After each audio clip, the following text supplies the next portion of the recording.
আসসালামু আলাইকুম ভিউয়ার্স। 2024 আমাদের জন্য আলহামদুলিল্লাহ ভালোই কেটেছে। সামনের দিনগুলো যেন আমাদের সবার খুব ভালো কাটে। মহান আল্লাহ তাআলার কাছে এই প্রার্থনা রইল। বাচ্চাদের খুশির জন্য একটা পিকনিকের ব্যবস্থা করেছি। ভেবেছি তান্দুরি চিকেন বানাবো, তাই সমস্ত মশলা এবং চিকেন একসাথে রেডি করে সব মশলা একসাথে মেশাতে হবে। তাই বড় পাতিলে আধা কেজির চেয়ে বেশি পরিমাণ টক দই নিয়ে নিলাম। 1 কাপের চেয়ে একটু কম ঝাল মরিচের গুঁড়ো নিয়েছি। টক দই আর মরিচের গুঁড়ো ভালো মতন মিশিয়ে তারপর 1/2 কাপ গরম মশলার গুঁড়ো দিয়ে দিলাম। মশলাটা ভালো মতন মাখাতে হবে। তারপর 1 কাপ পরিমাণ আদা আর 1 কাপের চেয়ে কম রসুন বাটা একসাথে দিয়ে দিচ্ছি। মশলাটা যত মাখাবেন ততই ভালো মতন মিশবে এবং চিকেনের গায়ে গায়ে লেগে যাবে। তারপর ফ্রেশ গোলমরিচ গুঁড়ো ফাঁকি করে দিয়েছি, 3 টেবিল চামচ হবে। আর পুরো আস্ত একটি লেবুর রস করে দিয়েছি এখানে। আর দুই টেবিল চামচ ধনিয়া গুঁড়ো দিয়েছি।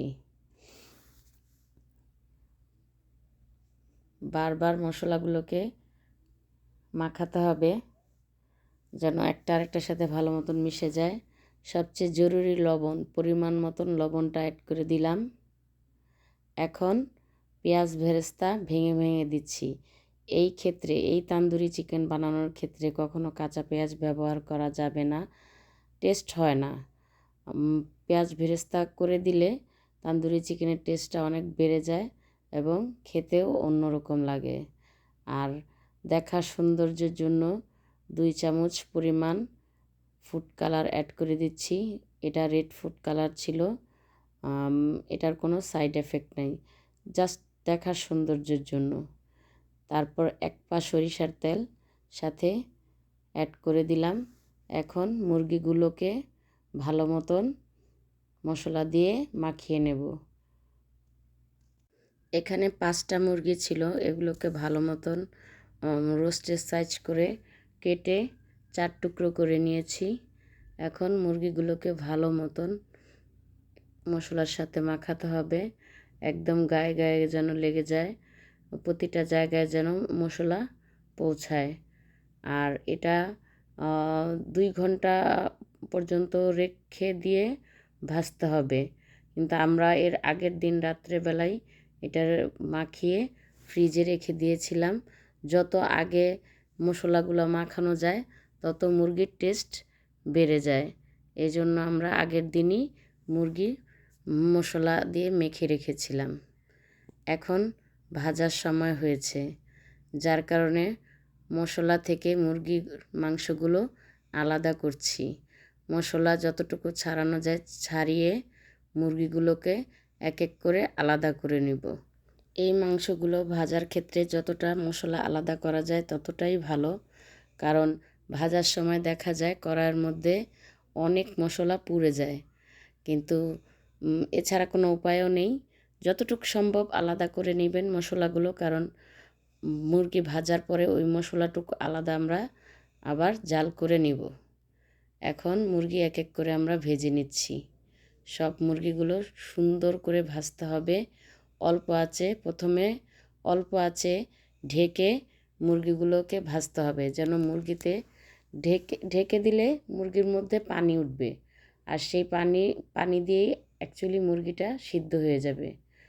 আর সিদ্ধ হতে আসলে ফার্মের মুরগি বেশিক্ষণ সময়ও লাগে না, যার কারণে ওই পানি অল্প আঁচে রাখতেই দেখা যায় মুরগিগুলো অটোমেটিক্যালি সিদ্ধ হয়ে গেছে।